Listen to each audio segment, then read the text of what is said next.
අයිබෝවන් ඔයගොල්ලන්ට දැන් පෙරේදම්ම දුන්න මේ ගිහිල්ලා පේපර් එකක් ගන්න කිව්වා. ගත්තා ගන්න නැති පන්ති 3ටම ගිහලා දැම්මා.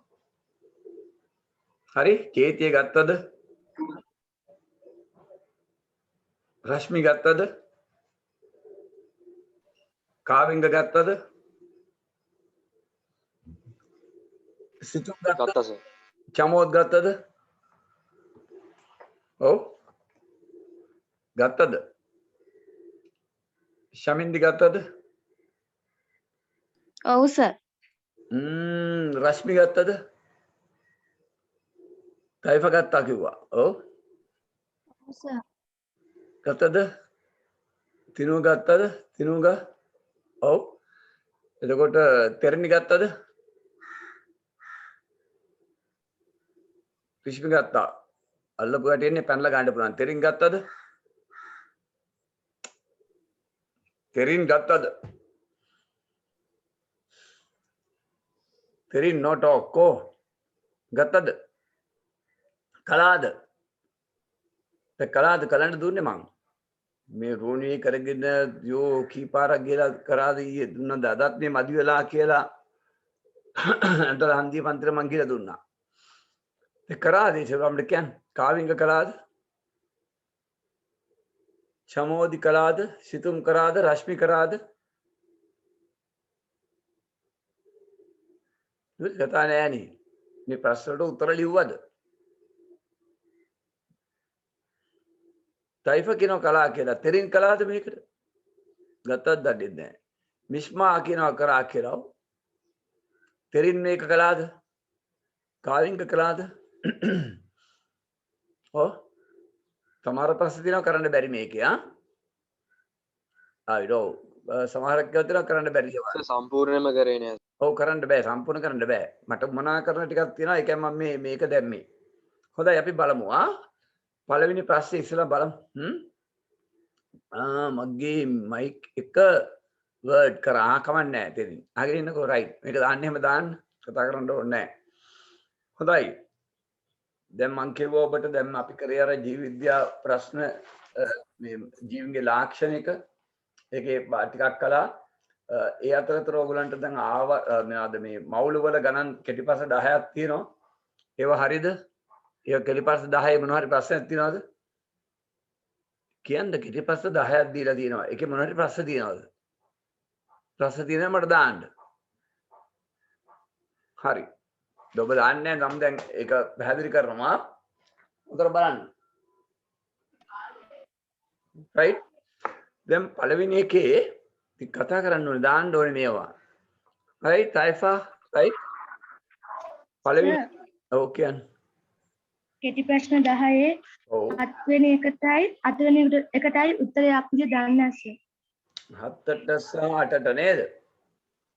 right හොඳයි මම ඔක්කොම කියලා දෙනවා right හරි හරි දැන් මම දුන්න ප්‍රශ්න පත්‍රේ මම කියන්නේ මම සාකච්ඡා ඊළඟ මේ මාසෙත් මම දෙනවා එකක් වහාම ගන්න ඕනේ වා කරන්න ඕනේ බලන්න ඉලෙක්ට්‍රෝන සම්බන්ධ ස්කන්ධය මොකද උත්තරේ ABC වලින් උත්තරේ මොකද්ද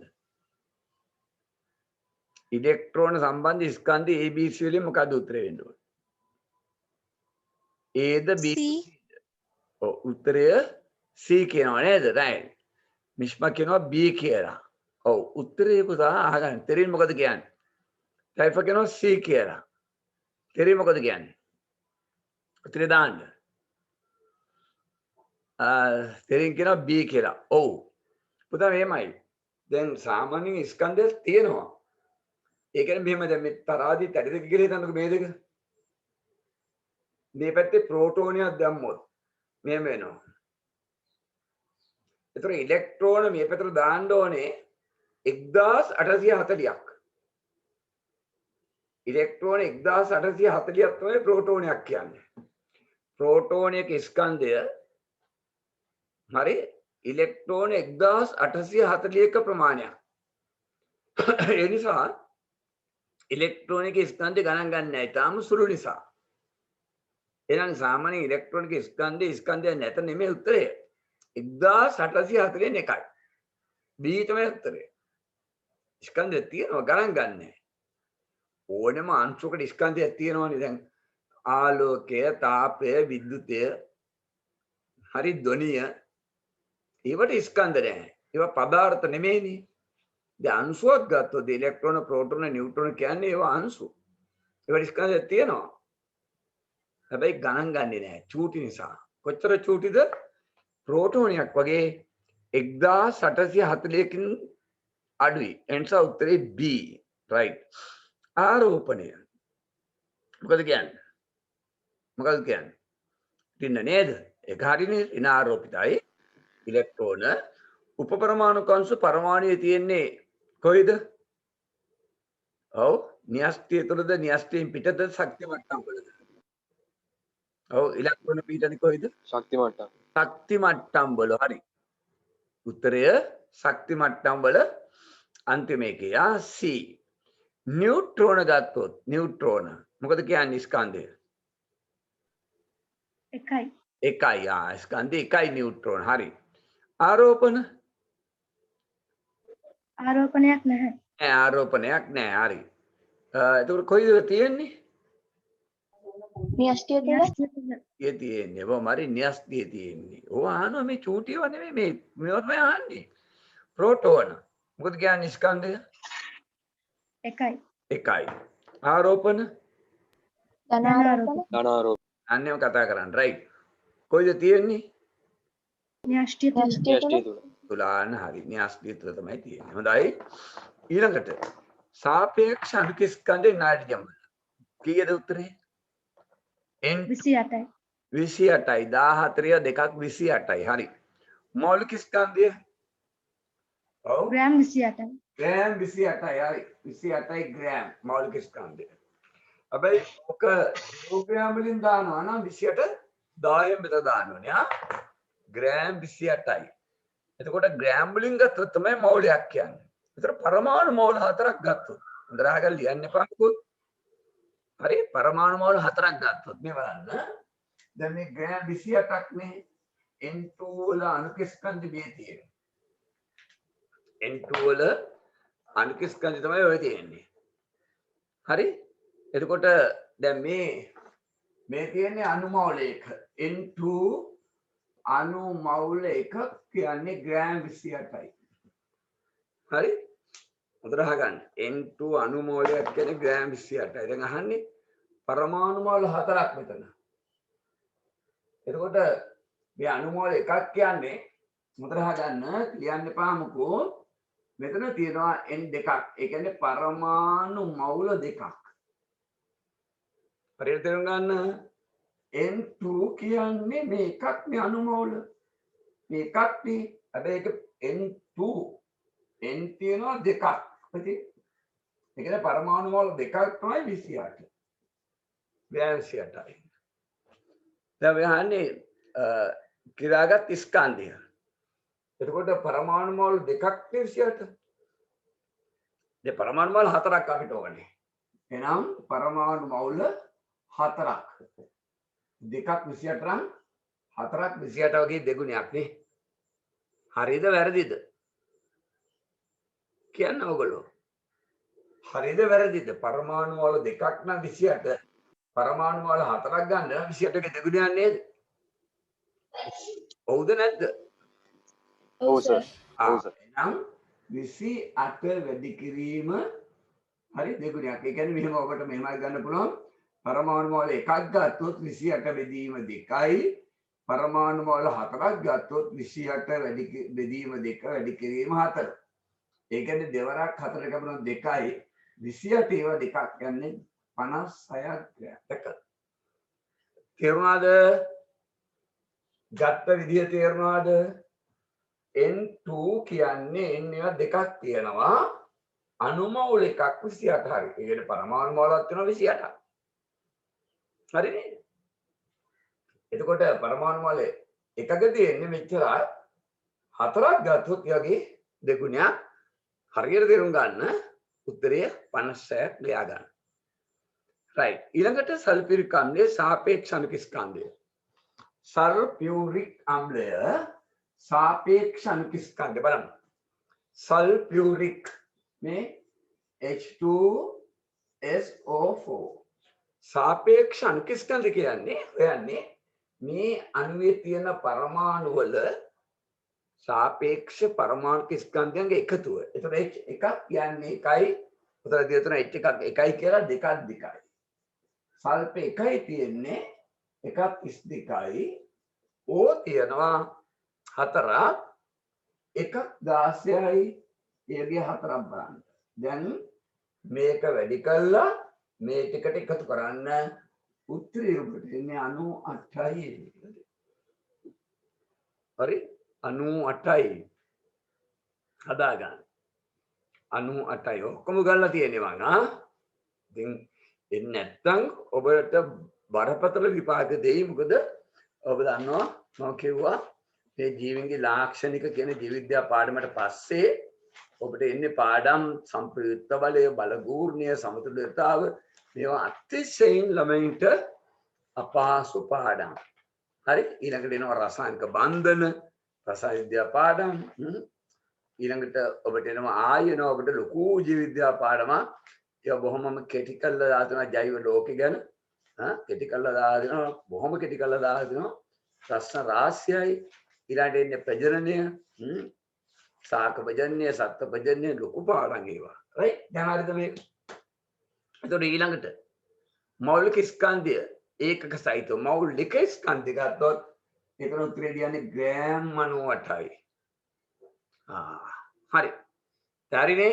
දැන් අණුමූල පහක් ගත්තොත් මේ බලන්නකෝ ග්‍රෑම් 98යි. එතකොට මේ අණුමූල එකක් නේ. අණුමූල එකක් තමයි 98 ග්‍රෑම්. දැන් අපිට ඕනේ අණුමූල පහක් නේ. 98 වැඩි කිරීම 5යි. මේ වැඩි කළා ලියන්න 8.4ක් ඉතුරුයි. 9.45යි 49යි. ආනුතරේ රයිට්. හදාගන්න මොනවාරි මිස්ටේක් තියෙනවනම් ඒ සමහරක හිටපු නැති ඇවිල්ලා ඉන්නවනම් හදාගන්න ඒවා කීපයක් කරනකොට හරියනවා. එකකින් දෙකකින් ඕවා හරියන්නේ නැහැ. එහෙම කරන්න බෑ. මේ රසායන විද්‍යාව දැන් ඊළඟට අර ඊළඟ ජීව විද්‍යා පාඩමට පස්සේ භෞතික විද්‍යා පාඩම් බලන්න. රසායන විද්‍යාව බන්ධන අතිශයින් ළමයින්ට අමාරු එකක්. මම ගන්නවා බලන්න. ඔයගොල්ලෝ මවුල හොඳට ඉගෙන ගත්තානේ. රයිට්. ඊළඟට CO2 ගත්තොත් කාබන් ඩයොක්සයිඩ් කාබන් එක 12යි එකයි තියෙන්නේ. ඕ තියෙනවා දෙකක් එකයි 16ක් එකක් ඒ වගේ දෙකක් ගන්න. ඒතර 32යි 12යි 44යි. ඔන්න සාපේක්ෂ ස්කන්ධය හරි. ඉතින් මෞලික ස්කන්ධය ගත්තොත් එතන උත්තරේ එන්නේ ග්‍රෑම් 44යි. දැන් අණුමවුල 3ක් right අණුමවුල 3ක් ගත්තම හරි අණුමවුල එකක් තමයි 44 ග්‍රෑම්. ඒතර අණුමවුල 3ක් ගත්තොත් ඔබට වෙන්නේ 44 වැඩි කරනවා 3.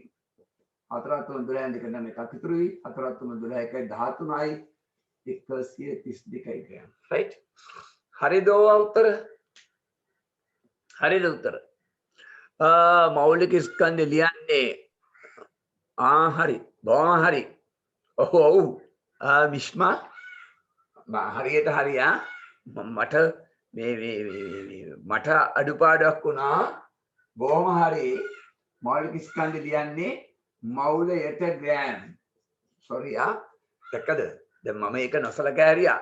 දැන් මේ දැක්කද මෙතන හිටපු බලන් හිටියේ දරුවා බැලුවා සර් අපිට ගැන්නේ මෙහෙම හරි ක්‍රමෙන් දිගන්නවා. දැන් මේ ඒකකේ අඩුපාඩු දානවා නේද කියලා. මෞලික ස්කන්ධ ලියපු හැමතැනම ඔබ මවුලයට ග්‍රෑම් කියලා ලියාගන්න. නයිට්‍රජන් වල උත්තරේ මවුලයට කියලා දාගන්න. සල්ෆරික් අම්ලය අර 98 එන එක මවුලයට ග්‍රෑම් කියලා ලියාගන්න.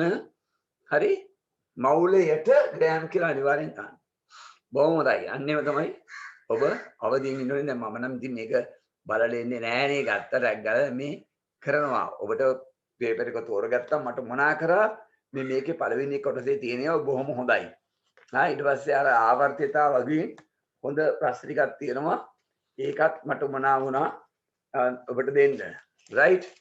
ඒකයි මම ගත්තේ. රයිට්. අපි දැන් හොඳයි. සල්ෆරික් අම්ලයේ මවුලයට ග්‍රෑම් 98යි. CO2 මවුලට ග්‍රෑම් 44යි N2 මවුලට ග්‍රෑම් 28යි එහෙම තියෙන්න ඕනේ right දැන් ඊට පස්සේ තියෙන පිෂ්ඨ අණුවක් C5යි 12යි O6යි එතකොට ඔය C5යි 12යි O6යි දාරවා ලියන්නම ඕනේ මේ මවුලට ග්‍රෑම් කියලා නැත්නම් උත්තරේ වැරදි හරි O6යි ඔන්න ඔහොම තියෙන එක හරි එතකොට කාබන් පහක් තියෙනවා කාබන් එකක් 12යි යෝගී පහක් ගන්න හයිඩ්‍රජන් එකක් 1යි 12 12යි ඇති O එකක් 16යි 16 6ක් ගන්න 16ක් 96යි මෙතන 12යි 12 සරප්පා 60යි ඇති එතකොට උත්තරය 6යි 2යි 8යි 9යි 1යි 10යි 16යි 168යි අංක ස්කන්ධය ඇති 168යි උත්තරය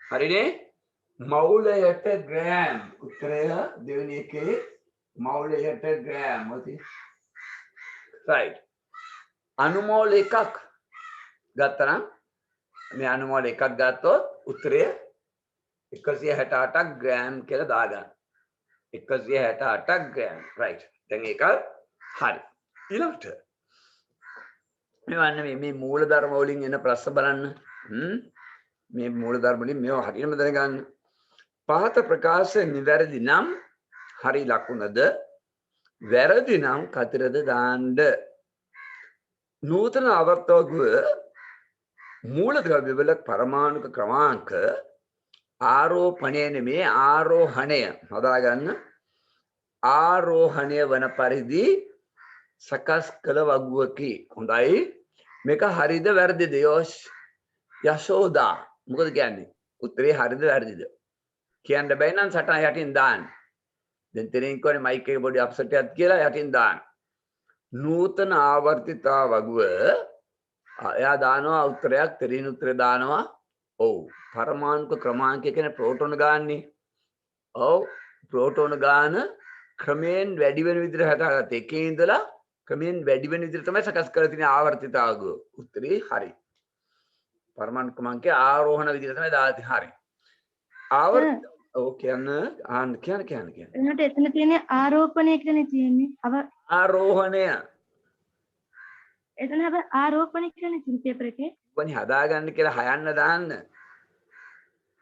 අකුරු දානකොට ටයිපින් කරනකොට වැරදිලා දැන් මටත් ඒක බලලා නෑ මම ආරෝපණය වෙන පද්දි මේ ආරෝහණය වෙනවද ආරෝහණ කියන්නේ වැඩි වෙන විදිහටනේ මේ බලන්න තයිෆා මේ පරමාණු ක්‍රමාංකේ හයිඩ්‍රජන් 2යි හීලියම් වල 2යි ඉගෙනවනේ ලිතියම් වල 3යි බෙරිලියම් වල 4යි බෝරෝන් වල 5යි ඔහොමනේ පුතා තියෙන්නේ පරමාණු ක්‍රමාංකයේ ක්‍රමයෙන් වැඩි වෙනවා කේන්දර ඒකයි ආරෝහණය වෙන පරිදි සකස් කර වගුවක් තවත් ඉස්සරහට මේ පාඩමෙම කියලා දෙනවා බලමු right ආවර්තය දිගේ වමේ සිට දකුණට යන විට ඉලෙක්ට්‍රෝන ලබා ගැනීමේ හැකියාව වැඩි වේ ඉලෙක්ට්‍රෝන ලබා ගැනීමේ හැකියාව වැඩි වේ හරිද වැරදිද ගන්න ඉතින් ඉගෙනුවා ආයි නෑ ටියුට් එකේ මේ පොතේ තියෙනවා ඒවා නියමට අමිෂ්ම කියනවා උත්තරයක් ඉලෙක්ට්‍රෝන ලබා ගැනීමේ හැකියාව තව එක මිෂ්ම එක උත්තරයක් දානවා තයිෆ දානවා තව උත්තරයක් ඔව් දාන්න අනිත් උත්තරේ තෙරින් දානවා තව උත්තරයක් එක්කෙනෙක් දැන් එක්කෙනෙක් දානවා හරි උත්තරයක් තව දෙන්නේ එක්කෙනෙක් දානවා වැරදි උත්තරයක් දෙන්නේ දෙම දැන් හරි උත්තරයක් අතව දාන්න මම හරි මොකද්ද වැරදි මොකද්ද කියලා දැම්මේ නෑ ඔක හරිද වැරදිද උත්තරේ දැන් තුන් දෙනේ දැන් මේ කාවින් ගපු කද උත්තරේ ආවර්තය දිගේ සෆිකා දානවා උත්තරයක් ඔව් වමේ සිට දකුණට යන විට ඉලෙක්ට්‍රෝන ලබා ගැනීම හැකියාව වැඩි වේ මේ බලන්න පුතා ආවර්තය දිගේ හරහාටකට ඔබට ඔබගේ පොතේ බලන්න දීලා දෙනවා නොහමනේ ඕන් හරි එන්නෙන්ද පරමාණුවේ පරිමාව අඩු වෙනවා හරි දැක්ක ඔන්නෝම 3යි 6යි 7ක් විතරයි මම දැම්මේ මේ පරමාණුකේ අරය දැන් මේ වෘත්තයේ අරය නෙමෙයි මේ එන්නෙන් අරය අඩු වෙනෝනේ අරය අඩු වෙනකොට ඉලෙක්ට්‍රෝන ලබා ගන්න ලේසි ඉලෙක්ට්‍රෝන ලබා ගන්න ලේසි අරය අඩු වෙන්න ඉලෙක්ට්‍රෝන ලබා ගන්න ලේසි එන්සා උත්තරේ හරි කිෂ්මි උත්තරේ වැරදි නෑ හරි ඉලෙක්ට්‍රෝන ලබා ගැනීම හැකියාව වැඩි. ඒක යන්නේ. කිසි පාඩම් කළා නෑ හරියට. බලලා උත්තර මං පෙරේද දුන්නේ හරියට බලලා කියන්න කියලා. හැබැයි කාණ්ඩය දිගේ පල්ලෙහාට යනකොට මේ අන්න බලන්න. එන්නෙන්ද ශක්ති මට්ටම් ගන්න වැඩි වෙනවනේ. එන්නෙන්ද ශක්ති මට්ටම් ගන්න වැඩි වෙනවද? ශක්ති මට්ටම් ගන්න වැඩි වෙනකොට මේ අවසාන කවච ඉලෙක්ට්‍රෝන හොඳට අහගන්න මේව වරද්දනවාද? නියස්ත්‍රිත දක්වන ආකර්ෂණය ආදීනේ ඈතින් තියෙන්නේ. ඒ නිසා මේ ඉලෙක්ට්‍රෝන ලේසියෙන් දෙන්න පුළුවන්. ලේසියෙන් දෙන්න පුළුවන්. නමුත් ආවර්තක හරහාට යනකොට මේ ඉලෙක්ට්‍රෝන වේගයෙන් අවසාන කවච ඉලෙක්ට්‍රෝන නියස්ත්‍රිත තදින් බැඳෙනවා තියෙන්නේ. දෙන්නේ නැහැ ගණ්ඩ බලන්න ඉලෙක්ට්‍රෝන. මේ ක්‍රමයේ නැදලා තියෙනවා ඒකට. කාන්දික පහලට තමයි ලේසියෙන් දෙන්න පුළුවන්. ධනායන හදන්න ලේසි. ආවර්තික හරහාට ගණ්ඩ ලේසි. ඍණායන හදන්න ලේසි. අන්න ඒවා හොඳට මතක තියාගන්න. right? වැරදුනොත් වැරදුනා. ඒතර ආවර්ත දිගේ වමේ සිට දකුණට යන විට නෙප්ල බගේ හැකියාව වැඩි වේ උත්තරේ හරි. කාණ්ඩ දිගේ පහලට යනට පරමාණු කරේ වැඩි වේ. අන්න දැක්කද? පරමාණු හරය වැඩි වෙනවා දැක්කද? ඔය උත්තරේ හරි. පරමාණු කරේ වැඩි වේ. ආවර්ත දිගේ හරහාට යනකොට ඔක්සිහාරක ගුණය වැඩි වේ. අන්න දැක්කද? ඔක්සිහාරක කියන්නේ මේ ඔක්සිහාරකය කියන්නේ ඔක්සිකරණය වෙන එකයි. ඔක්සිකරණය. ඔක්සිකරණය කියන්නේ ඉලෙක්ට්‍රෝන පිට කරනවා. ඔබට එනවා ඉස්සරහට තදට ඕක. ඉලෙක්ට්‍රෝන පිට කිරීම. ඉතින් ඒ ඉලෙක්ට්‍රෝන පිට කිරීම එවුන් තමයි ඔක්සිහාරකය කියන්නේ. ඉලෙක්ට්‍රෝන පහසෙන් පිට කරනවා නම් අපි කියනවා ප්‍රබල ඔක්සිහාරකය කියලා. පිට කිරීමේ ක්‍රියාවලිය ඔක්සිකරණය. එහෙම කරණයෝ ඔක්සිහාරකයෝ බලන්න. ඉතින් එන්නෙන්ද අරය අඩු වෙනකොට මේ ඉලෙක්ට්‍රෝන න්‍යෂ්ටිත ආකර්ෂණය වැඩි. ඒ නිසා ඔක්සිකරණය අඩුයි. එහෙනම් ඔක්සිහාරක ගුණය අඩු වෙනවා.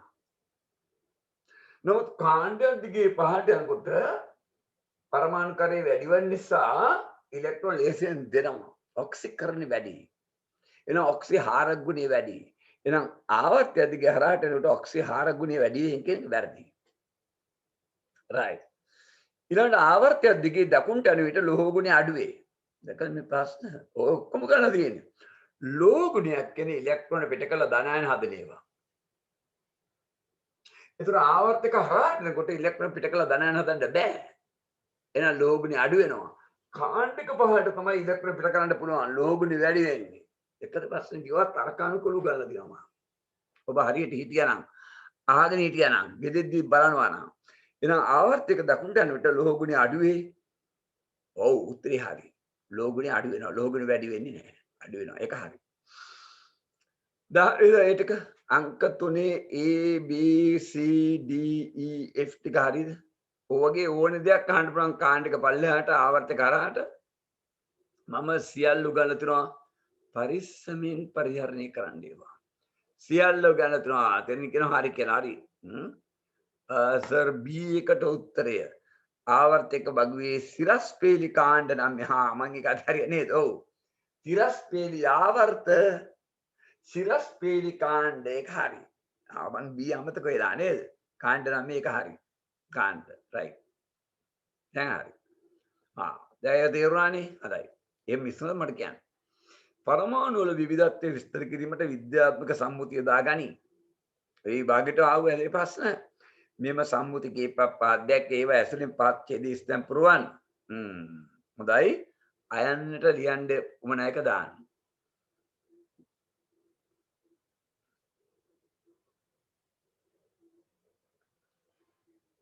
තයිෆ උත්තරයක් දානවා. උත්තරය හරි තයිෆගේ.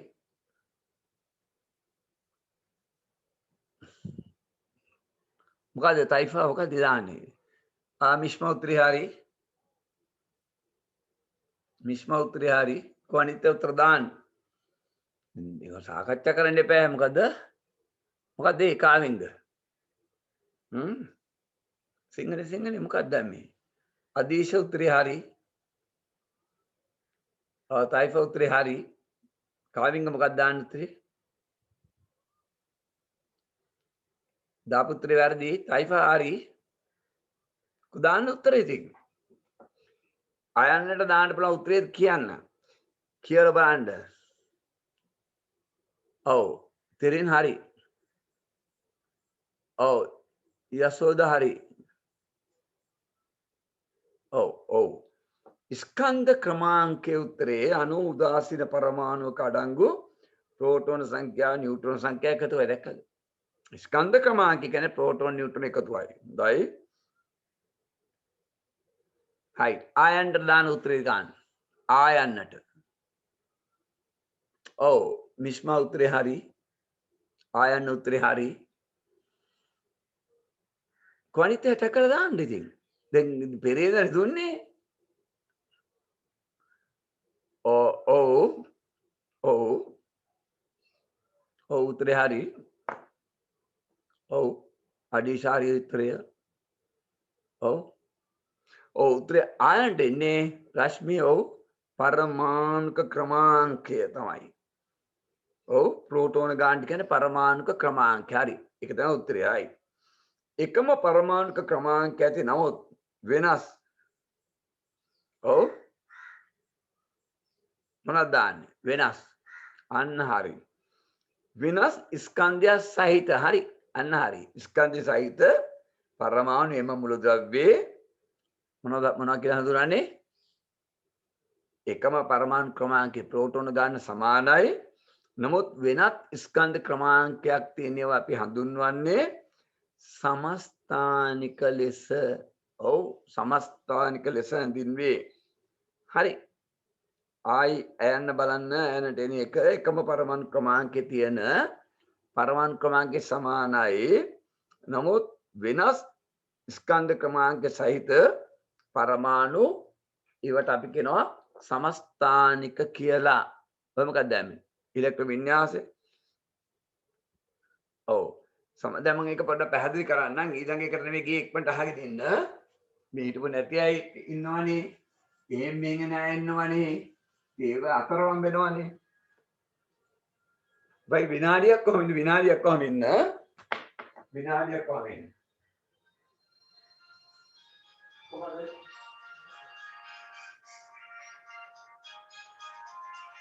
ඒක නේද මම වැඩපඩ දෙන්නේ. වැඩපඩ දෙන්නේ. මේ මම ඔන්ලයින් පන්තියක් තියෙනවා. මම ඔයාලට හත්පත් ගන්න පාමාරි. හරි. හරි.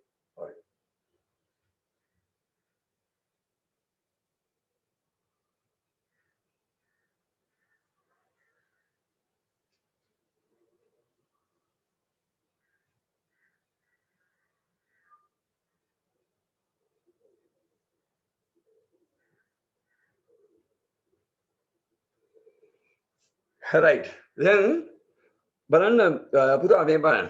ඒව පොඩ්ඩක් මේ මිස් වෙන ඒවනේ ළමයින්ට අහගන්නකෝ. දැන් කාබන් වල පරමාණුක ක්‍රමාංකය 6යි. පරමාණු ඕන තරම් කාබන් ගන්න. ආයි වෙනස් වෙන්න බෑ ප්‍රෝටෝන ගන්න 6යි. ඒක කාබන් පරමාණු දෙකක් ගමු.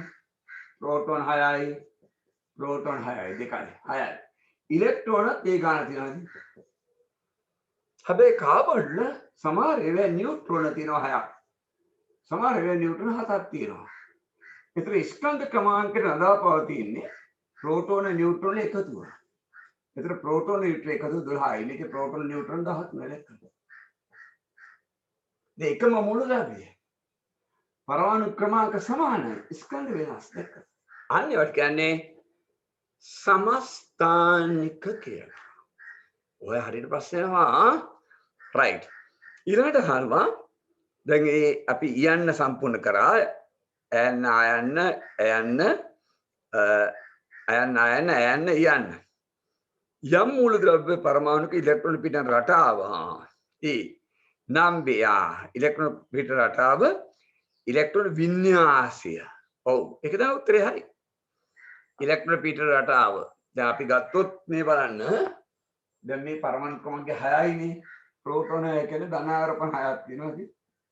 මේ ශක්ති මට්ටමේ ඉලෙක්ට්‍රෝන 2යි තියෙන්නේ. මේකේ 4ක් තියෙනවා. ඉලෙක්ට්‍රෝන පිට රටාව ඉලෙක්ට්‍රෝන වින්‍යාසය නම් දෙය. යම් මූලද්‍රව්‍ය පරමාණුක ස්කන්ධය සම්මත පරමාණුක ස්කන්ධ ඒකකයට සාපේක්ෂව කෙතෙද්ද යන්න එම මුළුද්‍රව්‍යයේ මොකද උත්තරේ? ඔව් සාපේක්ෂ පරමාණු ස්කන්ධ ලෙස හඳුන්වනවා. දැන් ඔබ හොඳට දන්නවා. මේ දිගටම ආපු අය හොඳටම දන්නවා සාපේක්ෂ පරමාණු ස්කන්ධ කියලා හඳුන්වනවා. සම්මත පරමාණු ස්කන්ධය කියලා සාපේක්ෂව ගත්තොත් හරි. දැන් ඔබ හොඳයි. හිතුව ඔගොල්ලෝ දිගටම ආපු අය එම් ඉන්නවා මේ සමහරක් අය දැන් මේ 3 දෙනෙක් විතර දැන් මේ මෙතෙන්ට ආපෙගේ මේ සම්බන්ධකම් නැති වෙලා යනවා. ඉතින් පව් මේ ළමයි දැක්කනේ ටීවී එකේ දාන ඔන්ලයින් කරන්න සමහරක් අයට රජයේ එක ආයතනෙන් දෙනවා. ඔය හැම එක්කෙනාට මෙහෙම දෙන්න බෑ පොත් නේ දෙන්න බෑනේ.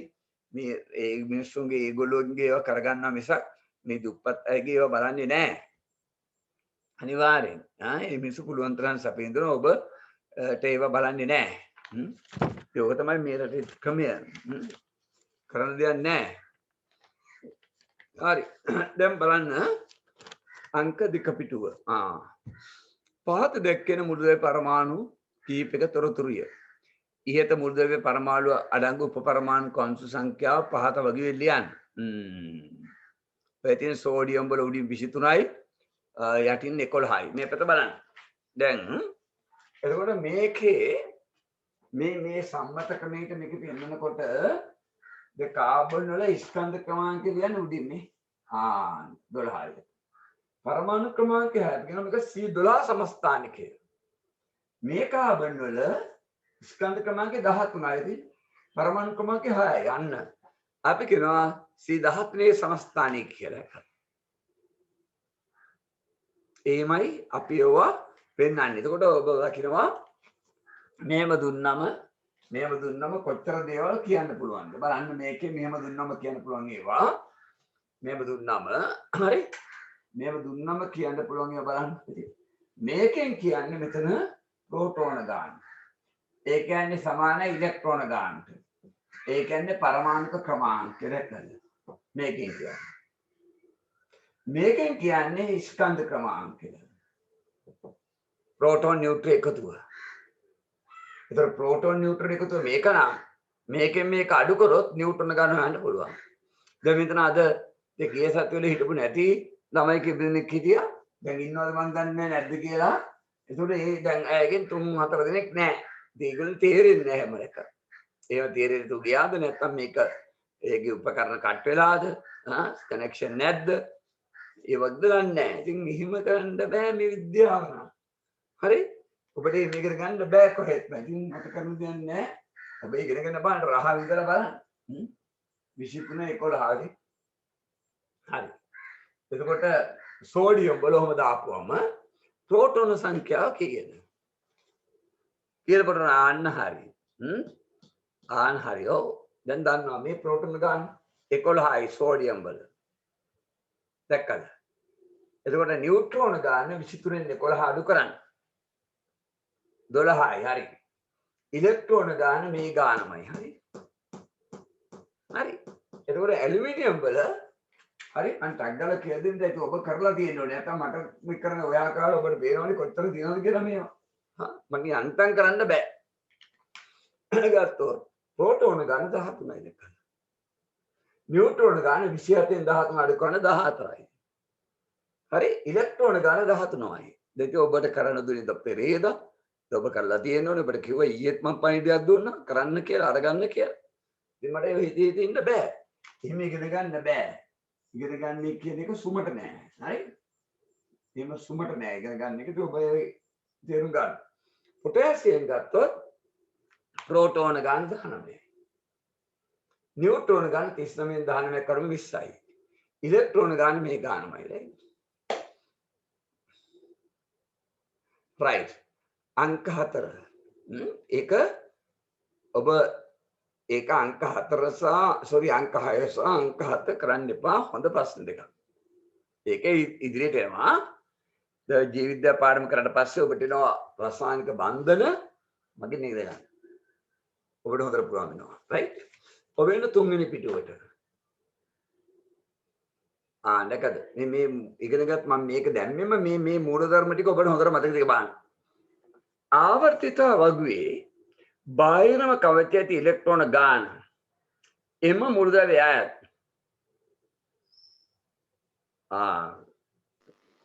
හරියට දාන්න ඕනේ එම මුළුද්‍රව්‍ය කාණ්ඩ අංකයට අන්න හරි බොහොම හොඳයි. කාණ්ඩ අංකයට සමාන වේ. දැන් පළවෙනි කාණ්ඩයේ වේ අවසාන කජ ඉලෙක්ට්‍රෝන 1යි, දෙවෙනි කාණ්ඩයේ අවසාන කජ 2යි, 3යි 3යි, 4යි 4යි, 5යි 5යි, 6යි 7යි 7යි. හීලියම් මැර 8 වෙනි කාණ්ඩයේ 8යි. right. මූලද්‍රව්‍යයක ඉලෙක්ට්‍රෝන ඇතුළත් කවච සංඛ්‍යාව එම මූලද්‍රව්‍ය අයත් කවච ගාන ආවර්ත්‍ය අංකයට සමාන වේ. හරි. මේ මම ගන්නලයි මේවා ගන්නන්නේ ආවර්ත්‍ය අංකයට සමාන වේ. right. આવත වගේ වමේ වම් පසට වන්නට පිටි මූලද්‍රව්‍ය සියල්ලම පායේ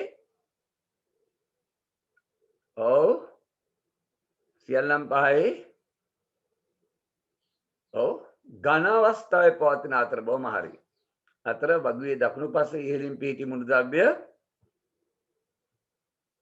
වායු අවස්ථාවේ පවතී. හරි. දැන් මම ආවත් ඔබ අඳිනකොට කියලා දෙන ආපහු වායු අවස්ථාවේ පවතී. right. වම් පැත්තේ තියෙනේම ඝන අවස්ථාවේ තියෙන්නේ දකුණු පැත්තේ තියෙන ඉහළ ඒවා